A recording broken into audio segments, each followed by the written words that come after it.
Eh bien, chers auditeurs d'Espoir Média, pour notre nouvelle émission 3ADS, bienvenue à chacune et à chacun. Vous pouvez continuer à vous abonner, continuer à nous suivre. Je sais que vous êtes très nombreux à nous suivre. Et nous sommes déjà dans cette 4e étude de l'épître de Paul aux Éphésiens. Le thème, c'est « Comment Dieu vient à notre secours ».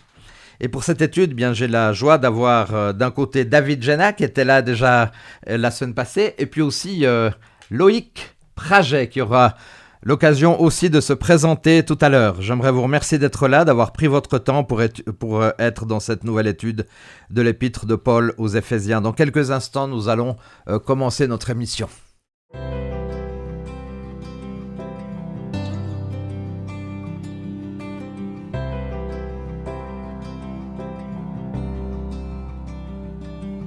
Loïc, est-ce que je pourrais peut-être te demander de commencer par une prière, puis après on fera les présentations. Bien sûr. Tendre Père, nous te remercions, alors que nous sommes sur ce plateau, dans l'optique de pouvoir partager ta parole. Puisses-tu nous remplir de ton esprit, et que les mots que nous allons prononcer soient audibles et puissent toucher les cœurs des auditeurs, au nom de Jésus. Amen. Amen.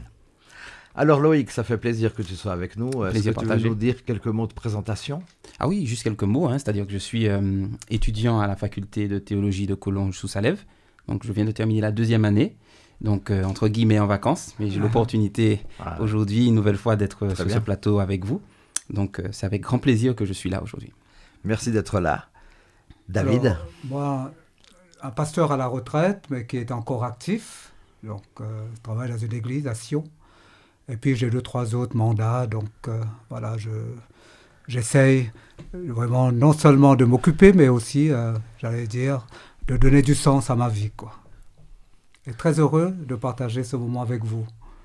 Et peut-être brièvement un mot, puisque tu étais à la base de la création d'Espoir Média, alors ça fait du bien quand même de pouvoir voir qu'il y a des émissions qui fonctionnent bien, qu'on peut partager la parole ensemble. Moi, je félicite vraiment les responsables, la fédération, et aussi les animateurs d'Espoir Média. Quand je vois qu'il y a 10 000, 12 000, jusqu'à 14 000 personnes qui vont regarder les émissions, je me dis c'est fantastique, quoi. Que le Seigneur puisse continuer à bénir ce ministère.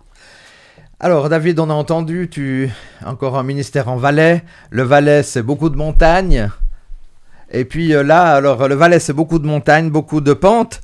Alors David, un jour, si tu as l'occasion de prendre un télécabine qui t'emmène de la vallée au sommet, et en Valais, il y a l'occasion de le faire, qu'est-ce que tu ressens et vis à mesure que tu t'élèves ? Alors, à force, au fur et à mesure que je m'élève, il y a 2-3 paramètres qui changent. Déjà, je prends de la distance avec certains éléments. Les maisons, je ne les vois plus comme avant. Les maisons qui étaient grandes, etc. Tout d'un coup, je les vois comme des maquettes. Les belles voitures, qui peut-être attiraient mon regard, ces voitures ne sont plus, n'ont plus la même, j'allais dire, capacité au niveau de l'image, au niveau de l'attractivité. Et aussi, en fait, quand je monte, je prends du recul, je prends de la hauteur et je me détache également de toutes ces choses qui, jusque-là, peut-être me préoccupaient, quoi. Voilà, symboliquement, une fois que je prends de la hauteur, je prends de la distance, parfois avec des choses qui m'occupent. Merci beaucoup. À toi, Loïc. Tu as déjà vécu cette expérience ? Alors, j'ai pas encore vécu cette expérience, D'accord. Mais quand j'entends David en parler, j'ai voyagé très très tard. Mon premier voyage a été en 2018 et l'expérience de prendre l'avion et m'extraire de la piste d'atterrissage pour prendre l'envol, donc ce processus d'élévation, c'est ce que j'entends dans ce que tu as décrit, et c'est très pertinent dans le sens où la perspective et notre regard change sur les choses terrestres. Donc plus on s'élève, effectivement, plus on s'élève, moins les choses terrestres ont une importance qui accapare nos esprits, finalement. Donc on voit vraiment cette dynamique d'élévation essentielle à une vision céleste. On pourrait se dire symboliquement, on s'élève vers le Christ et il y a des choses qui sont transformées dans nos vies et dans nos cœurs. Alors on est, chers auditeurs, aussi dans la première partie de l'Épître aux Éphésiens, chapitre 1 à 3, où l'auteur présente le projet bienveillant que Dieu réalise par Jésus-Christ. Dans le passage qui nous intéresse, chapitre 2, versets 1 à 10, on avait abordé déjà un point la semaine passée, l'apôtre dresse un contraste saisissant entre un avant et un après. Rappelons-nous, on avait abordé ce qui était avant, ce qui est devenu après. Après l'événement, les implications de la résurrection du Christ dans la vie du croyant.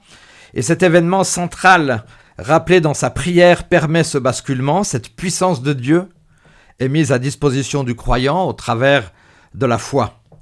Et on peut repérer à quelque part 3 courtes sections dans le texte choisi que nous découvrons par ces injonctions.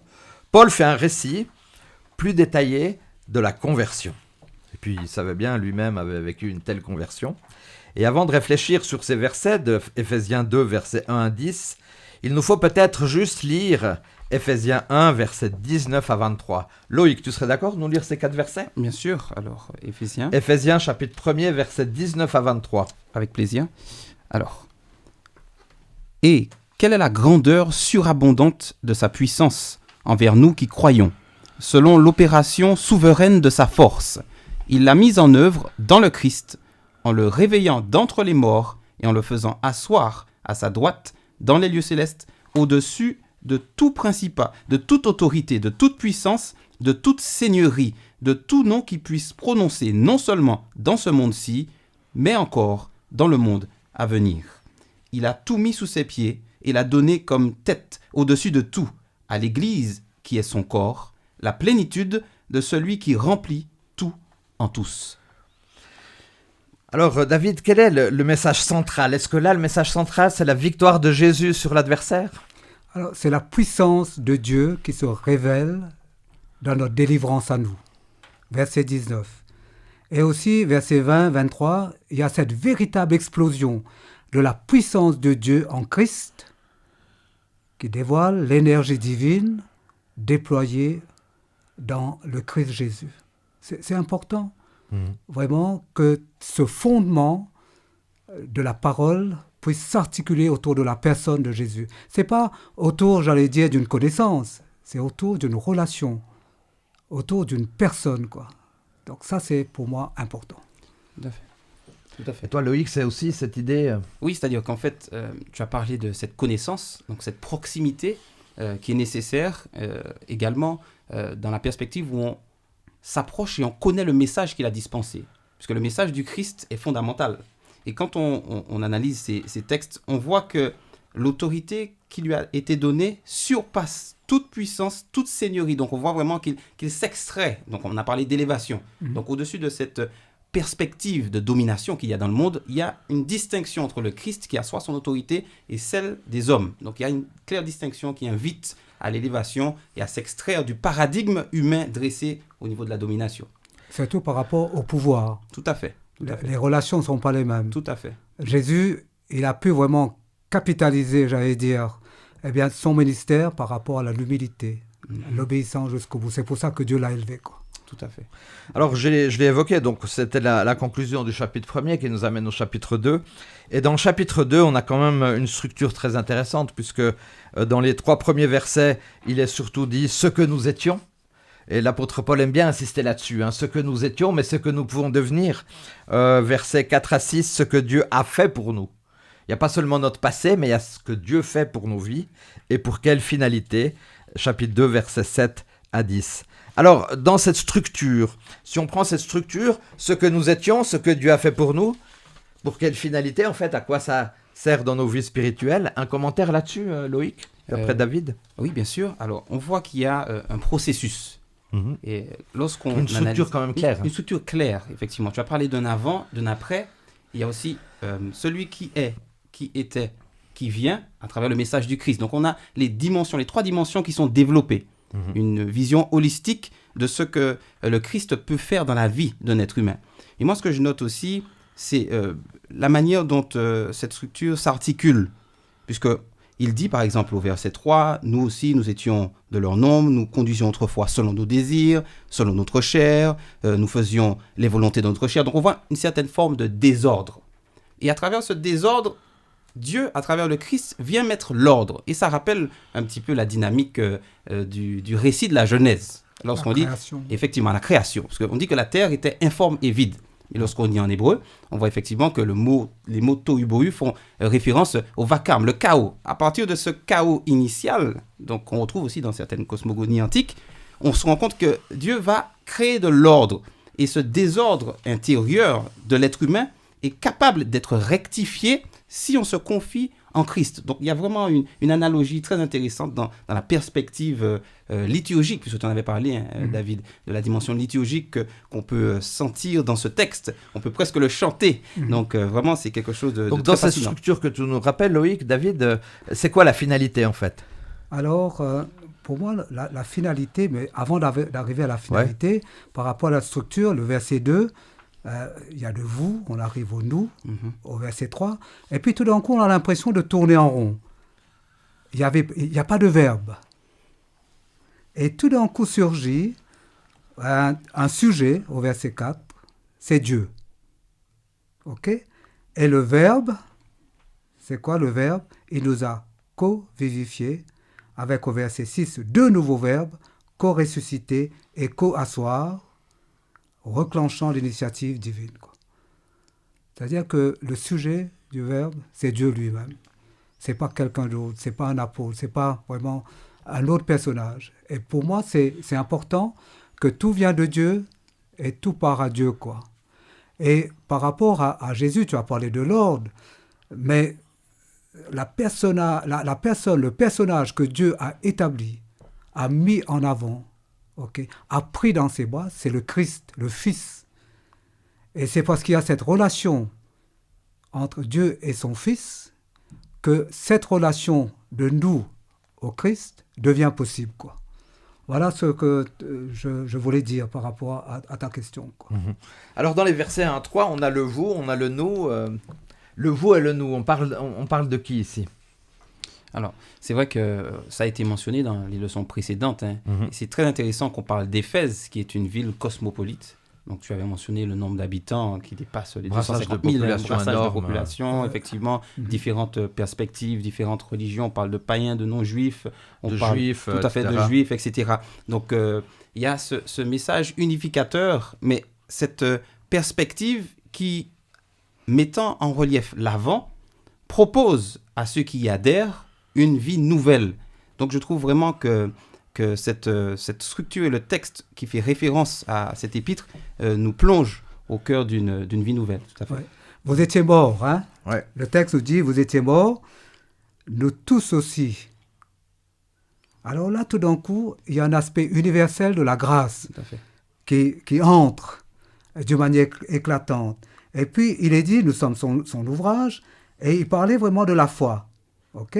Et là, le péripatéo, c'est vraiment quand on ouvre un chemin.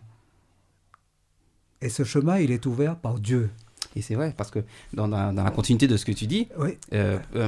Quand on voit cette portée universelle, parce que le fait de prendre comme type, parce qu'on cherche toujours la perspective existentielle, Éphèse est une ville qui reflète bien cette dynamique universelle, n'est-ce pas? Et on voit que dans l'Apocalypse, tout à fait, c'est un carrefour, ouais. Donc c'est pas anodin non plus Ouais. que cela soit régi dans ce sens. Et quand on analyse les similitudes entre le livre de l'Apocalypse et aussi cette perspective cosmothéologique, on voit qu'Éphèse est la première église, n'est-ce pas? Et ça commence par Éphèse et ça se termine par Laodicée. Donc on voit cette perspective universelle qui débute par le fait d'accepter le Christ, ce message, pour pouvoir continuer ce cheminement. Mais alors, moi j'ai quand même une question ici quand même très forte. Alors c'est vrai, on parle de ce qui était avant, ce qui est après. On parle des enfants de colère. C'était pas simple. Alors je pense qu'il y avait quand même beaucoup de confusion là entre les différentes populations. On parle des enfants de colère. Ça veut dire quoi ça? Alors, les enfants de colère, c'était vraiment les enfants qui étaient dans le péché, dans le mal, qui pratiquaient donc le mal. C'est ça, ces enfants de colère, dans le contexte éphésien, quoi. Vous savez, parfois, il n'y avait pas des choses, peut-être, qui se passaient, j'allais dire, d'une manière ostentatoire. Mais le mal, il est là, il est subtil, il est caché. Et parfois, il y a certains cultes qui, apparemment, eh bien, faisaient une célébration, mais qui, en fait, célébraient le mal. Et ici, quand l'apôtre parle des enfants de colère, c'est un peu ces gens-là, quoi, qui pratiquaient le mal. Tout à fait. Parce que par la notion de colère ici, dans la perspective, dans la continuité de ce que tu viens d'énoncer, le mot grec orgué met l'emphase sur cette impulsion qui est intrinsèquement liée à la nature humaine. Ouais. Parce que Paul, par exemple, fait une distinction entre l'homme naturel, l'homme animal et l'homme spirituel, par exemple. Donc, on se rend compte que cette colère, cette impulsion destructrice, mais autodestructrice, c'est pour ça que j'ai aussi parlé de désordre, donc l'idée ou de mettre de l'ordre dans tout ce chaos. Donc, cette idée d'enfant de colère, on retrouve encore une fois, permettez-moi de faire le parallèle avec l'Apocalypse, un livre que j'aime beaucoup, quand on parle du dragon qui est irrité, qui est en colère, n'est-ce pas? Donc on dit que Jésus qui dit aux pharisiens, vous avez pour père le diable, par exemple. Donc cette colère est vraiment dispensatrice de destruction. Et la domination du Christ, tu en as parlé, vient rééquilibrer les choses. Et c'est cette dynamique qui est mise en relief à travers ce texte. Tout à fait. Il y a le mot timos et orgué. Oui. Et le timos, c'est vraiment la colère qui détruit. Qui auto-détruit la personne. Quand on est dans la colère, dans cette colère-là, et ce texte parle de cette colère, tout à fait. Et bien, c'est quelque chose vraiment qui ne nous élève pas. Tout à fait, ça ne nous élève pas. C'est quelque chose vraiment qui nous détruit de l'intérieur. Tout à fait. Et d'ailleurs, je pense qu'on peut dire, il y a une bonne et une mauvaise colère. Aussi, dans l'épître de Paul aux Éphésiens, il est dit, mais ne dormez pas sur votre colère. Ça veut dire que la colère, elle existe, mais on peut la transformer aussi à quelque part. Et là elle n'est pas... Là, il dit, mettez-vous en colère. Hein. C'est ça. Parce que, comme on dit, que le soleil ne se couche pas. C'est vrai. Parce que alors, dans ces textes, ce qui est très intéressant, alors c'est vrai qu'on aborde tout au long de ce trimestre l'épître de Paul aux Éphésiens, mais j'aimerais faire un texte parallèle avec l'épître de Paul aux Galates, puisque à quelque part, on voit que dans ce brassage de villes qui n'étaient pas si éloignées l'une de l'autre, il y avait les mêmes problèmes, des problèmes qui surgissaient. L'apôtre Paul a dû faire face à des problèmes similaires dans ces différentes églises. Et là, aux Galates, il est dit au chapitre 5, verset 13, « Frères, vous avez été appelés à la liberté, seulement ne faites pas de cette liberté un prétexte de vivre selon la chair, mais rendez-vous par la charité serviteurs les uns des autres. » Donc on voit bien que dans l'épître aux Galates, on a aussi cette réalité. Frères, vous avez été appelés à la liberté, seulement ne faites pas de cette liberté un prétexte de vivre selon la chair. Alors, pour revenir à notre texte d'Éphésiens 2, versets 4 à 6, on parle aussi d'un terme assez puissant, c'est le fait de pouvoir être spirituellement mort. David, ça veut dire quoi être spirituellement mort? Alors, une vie spirituelle qui est équilibrée, où il y a une relation, j'allais dire, entre Dieu et soi-même, apporte vraiment une élévation, apporte vraiment une construction, une nouvelle dimension dans sa vie. C'est-à-dire que tout d'un coup, il y a un avant, il y a un après, quand on rencontre le Seigneur. Et cette rencontre, cette alliance, et puis, j'allais dire, débouche sur quelque chose vraiment qui embellit la personne. OK ? Et c'est de cela vraiment que je souhaiterais vraiment donc parler et souligner. Et toi, tu parlais de quoi, Dominique? Excuse-moi. Spirituellement mort, le fait d'être spirituellement mort. Ah oui, spirituellement mort. Spirituellement mort, c'est quand vraiment, on ne bouge pas, on ne progresse pas, on n'avance pas. Et le chemin que Dieu ouvre à travers la foi, c'est un chemin dans lequel on ne peut pas vraiment marcher. C'est-à-dire que, pour moi, quelqu'un qui est mort, c'est quelqu'un qui est dans une impasse. Il est dans une nasse, il n'arrive pas à s'en sortir, quoi. Le contraire de ce que j'ai dit tout à l'heure, quelqu'un qui est avec Christ, en Christ, il a un épanouissement, quoi. C'est ça, parce que la question est très pertinente.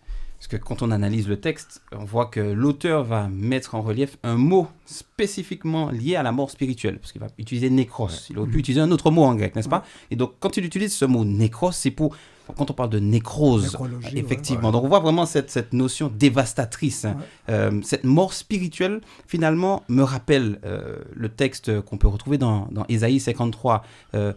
Nous étions tous errants. Parce que le mot même pour errer, c'est perte de repère, donc déséquilibre, chaos. Donc on retourne pas de perspective. Pas de perspective, aucune vision pour l'avenir. L'antithèse de ce qui est développé dans le passage que nous étudions aujourd'hui. Donc on se rend compte effectivement que et en plus, il va utiliser « nous étions morts du fait de nos fautes », okay. Mais il continue en disant « il nous a rendus vivants ». Donc on voit un contraste. Et le mot même qu'il utilise pour vivant, Ouais. ça devient encore intéressant parce que cela fait référence à l'engendrement, une nouvelle naissance. Ouais. Donc une nouvelle perspective. Parce qu'on peut très bien être en vie sur Terre, mais ne pas vraiment vivre. Et tu parles de contraste, et je crois que Loïc, c'est très important. Dans ce texte, si vous permettez l'expression, on passe presque du coq à l'âne, dans le sens où on est spirituellement mort. Quand on est spirituellement mort, c'est comme si à quelque part, tout est un peu fichu, si vous permettez l'expression. Tout à fait. Et tout de suite après, on parle de nouveau, vous qui étiez morts, mais surtout au verset 6. Oui. Et il nous a rassemblés ensemble et nous a fait asseoir ensemble dans les lieux célestes en Jésus-Christ. Il me semble qu'il n'y a pas d'étape intermédiaire entre le fait d'être complètement mort et le fait d'être carrément au ciel. Alors là, je trouve qu'on a quand même ici un contraste saisissant et puis un passage rapide entre ce qui était avant et ce qui est après. Tout à fait. Être spirituellement mort, puis tout d'un coup ressusciter ensemble et faire asseoir dans les lieux célestes, c'est quand même extraordinaire, non? C'est ça. Ouais. Alors, il y a donc, on était morts, après 4 à 6, vivifiés, 7 à 10, sauvés. Ça, c'est une chose. Mhm. Et après, on était étrangers, versets 11 à 12, 13 à 18, réconciliés, et 19 à 22, intégrés. Vous Intéressant. voyez ce parallèle qu'il y a dans le cheminement, j'allais dire, du croyant, quoi, quand il est en Christ. Tout à fait. Tout à fait. Oui, alors, c'est la grâce, parce que au verset 7 à 10, il est dit afin de montrer dans les siècles à venir l'infinie richesse de sa grâce. Verset 8, car c'est par la grâce que vous êtes sauvés par le moyen de la foi. Verset 9, ce n'est point par les œuvres. Et puis verset 10, nous sommes son ouvrage, nous avons été créés en Jésus-Christ. Et puis alors, peut-être encore le verset 11 pour comprendre pourquoi est-ce que l'apôtre Paul met l'accent sur cette grâce. C'est pourquoi vous autrefois païens dans la chair, appelés incirconcis, par ceux qu'on appelle circoncis, à qui le sont en la chair par la main de l'homme. Donc on voit ici que Paul quand même, je ne sais pas si vous avez une autre idée, mais il met vraiment l'accent sur cette grâce que Jésus nous donne. Oui, c'est vrai. Quel que soit que ce soit juif, non juif, etc. Oui, cette grâce, cette notion de charisme, ce cadeau, C'est un cadeau. ce don, effectivement. Et tu avais parlé d'une dimension intéressante lorsqu'on parle de sauver, parce qu'on parle souvent de sotériologie comme quelque chose à venir, alors que le salut, par définition, c'est aussi la guérison. La guérison. La voilà. guérison. Donc, Sozo en grec. Tout à fait. Tout à fait. Donc, on voit que cette guérison, elle touche toutes les dimensions de l'être. Et cette guérison impacte ma vie automatiquement. Et tu avais parlé également au verset 6 de ce contraste, de cette transition un peu abrupte. C'est-à-dire qu'il est réveillé, il nous a éveillés ensemble. Donc, par sa victoire, il est en train de nous permettre de comprendre que nous l'avons également. Donc, nous sommes participants de cette victoire dès lors nous acceptons le message de délivrance qu'il a dispensé. Ouais. Et oui. Et alors, je dis, c'est important, c'est que Dieu, qui est riche en miséricorde, au verset 4, c'est ça l'attribut de Dieu. Et il parle vraiment aussi de l'œuvre salutaire de Dieu en Christ. Et là, le motif, c'est assez surprenant. Paul, qui est vraiment le théologien de la croix, ne cite pas la croix. Il parle de l'agapé du Christ, quoi. C'est-à-dire que cet amour incommensurable de Jésus, c'est cet amour vraiment qui nous sauve, quoi. Hein? Et moi, j'ai trouvé quand même intéressant. C'est le Jean 3,16. Car Dieu a tellement aimé le monde, voilà, qu'il a donné son Fils, etc., etc.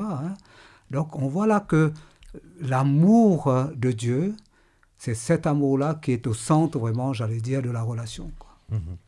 Alors, pour arriver à notre contexte aussi de nos églises, toi, David, qui a été président pendant pas mal d'années, tu as pu voir un peu ce qui se passait au niveau des différentes églises, etc.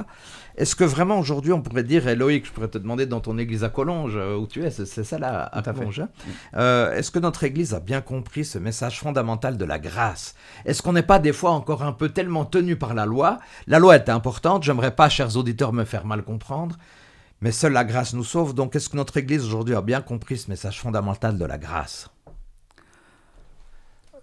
Je pense que tous les jours, le Seigneur nous apprend à entretenir cette relation avec lui. Et dans une relation, parfois, il y a des temps morts. Parfois, il y a des distractions. Ce n'est pas pour méchanceté, mais distraction. Et une des définitions du mot péché, c'est aussi distraction, entre nous. Il y a aussi parfois, j'allais dire, un stress. Il y a aussi parfois des malentendus en un mot, mais aussi en deux mots, mal entendu, mal interprété, mal compris. Et je pense que c'est vrai que tous les jours, notre Église a besoin de se rapprocher de Jésus, quoi. Si, moi, quand je prends l'évangile de Jean, qui rejoint aussi ce que Paul dit dans les Éphésiens, il dit que chaque jour, nous devons contempler ce que le Christ a fait pour nous, quoi. C'est-à-dire contempler la personne de Jésus. Et quand on est en face de quelqu'un, et quand on le regarde, quand on le valorise, regarder quelqu'un, c'est le faire exister. Dieu nous regarde tous les jours avec amour et nous fait exister. Est-ce que nous sommes dans cette grâce de regarder Dieu, pas des choses vraiment périphériques qu'on met au centre, mais qu'on arrête notre regard sur Jésus, quoi. Quelle est à toi, Loïc, ton expérience par rapport à ton vécu avec... je crois que tu es dans un comité aussi dans la grande église de Collonges avec les relations que tu as. Est-ce que c'est bien perçu cette idée de grâce? On doit toujours rester un peu sur si j'en ai pas fait assez. Alors la question elle est intéressante et importante et indépendamment d'une expérience quelconque pour stigmatiser ou non, voilà, c'est pas l'idée. Tout à fait, c'est pas l'idée effectivement. Non. C'est pour ça que c'est très clair. L'idée c'est que même dans notre église adventiste, on voit qu'avant 1888, il y avait quand même cet aspect relativement légaliste, hein, où on s'appliquait à mettre en avant la loi, ce qui est totalement normal. D'ailleurs, Paul n'exclut pas les deux. Au contraire, elles se rejoignent, elles se complètent. Donc c'est pour ça que la question est totalement pertinente. Cette notion de grâce n'est pas forcément aussi facile à percevoir, puisqu'on a l'impression que si on accepte cette grâce, eh bien, on n'a plus rien à faire. Alors que pécherions-nous à cause de la loi, comme disait Paul? Non, au contraire, nous confirmons la loi. Donc la grâce est importante, certes, mais elle nous pousse à faire des œuvres préparées d'avance. Et c'est ce qu'il dit au verset 10 d'ailleurs. Donc c'est vrai que c'est un sujet qui est relativement complexe, mais qui doit maintenir l'équilibre dans notre perspective des choses. Et puis il faut le dire, c'est Ellen White qui a amené beaucoup de fraîcheur et d'ouverture. Tu parlais qu'il y avait nos pionniers peut-être qui avaient une idée un peu assez sec de la loi.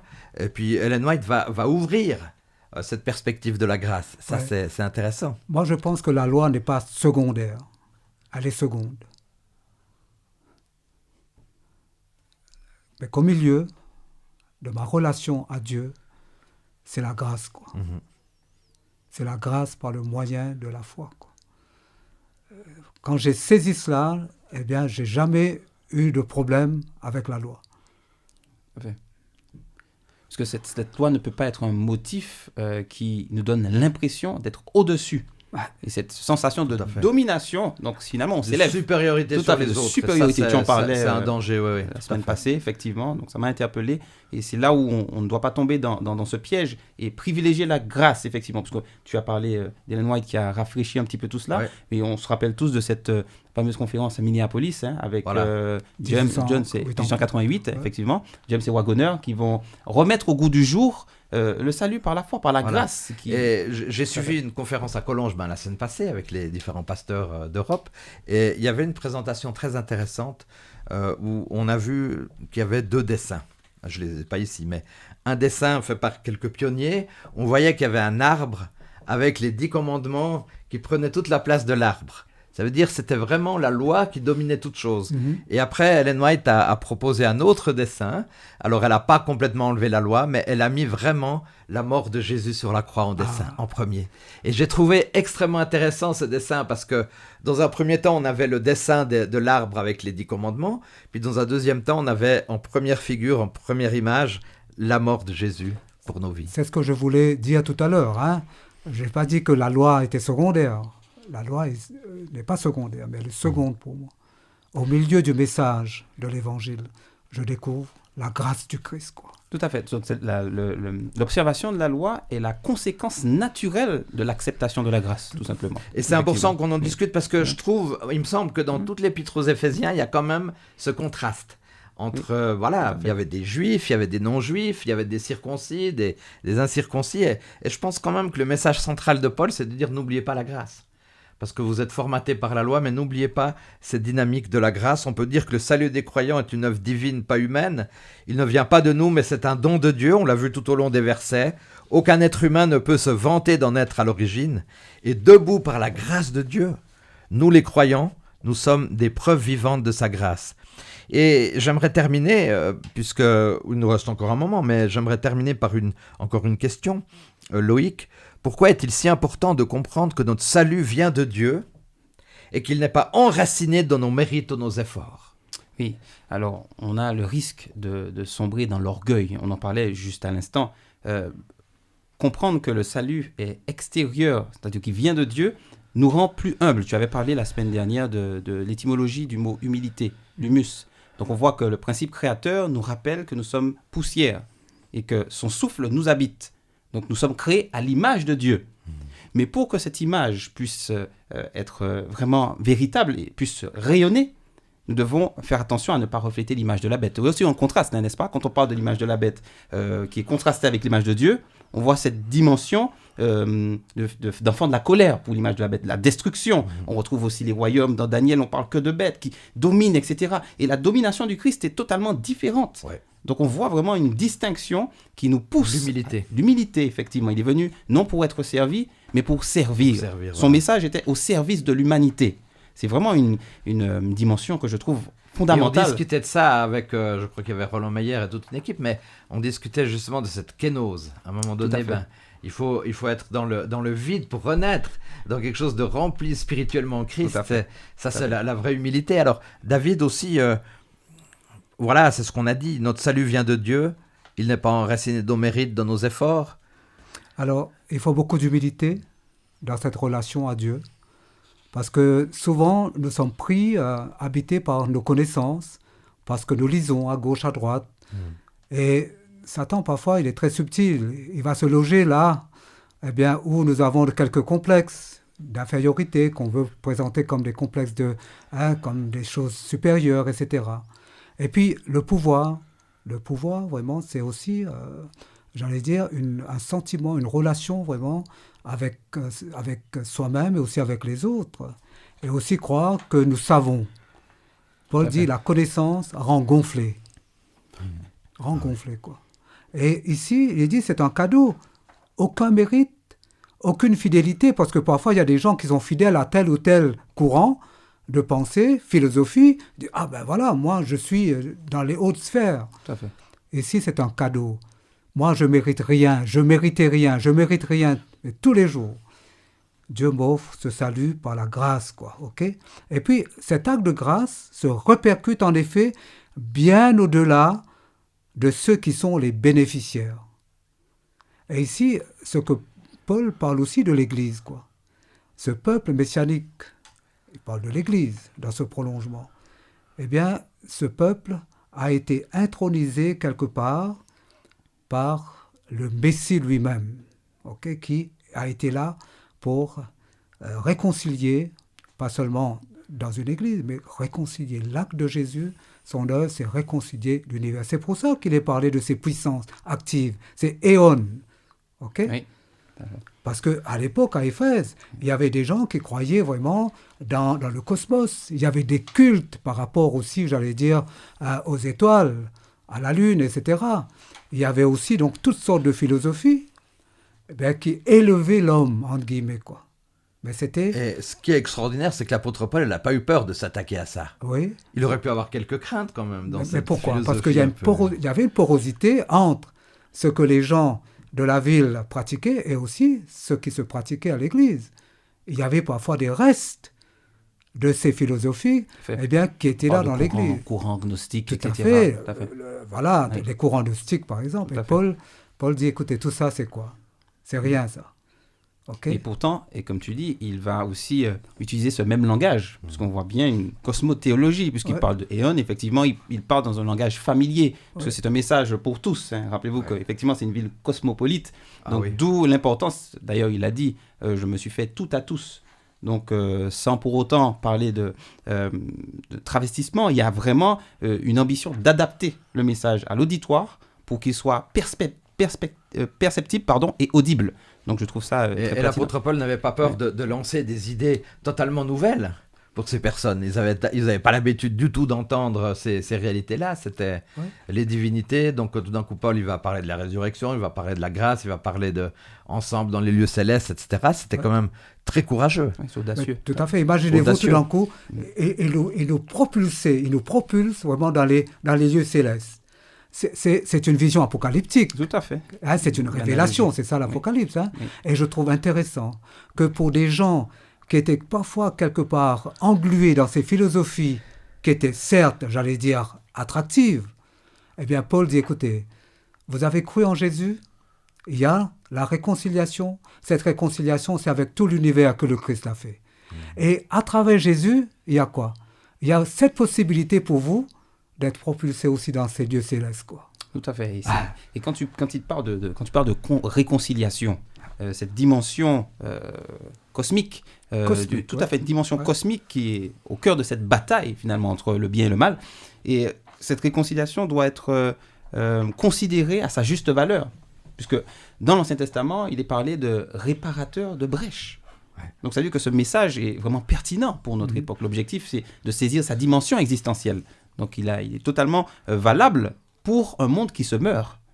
Alors, pour terminer, j'aimerais vous demander aux deux, ça m'intéresserait d'avoir votre avis là-dessus, par rapport à ce qu'on a abordé aujourd'hui dans les chapitres, surtout le chapitre 2, on a parlé de « vous étiez ainsi, mais vous êtes amené à changer, vous étiez mort spirituellement, mais on peut s'inscrire dans les lieux célestes ». Aujourd'hui, pour notre Église adventiste aujourd'hui, David, par rapport à ces réflexions qu'on a de l'épître de Paul aux Éphésiens, quel est le message central qui peut nous permettre encore de grandir et de progresser dans notre foi?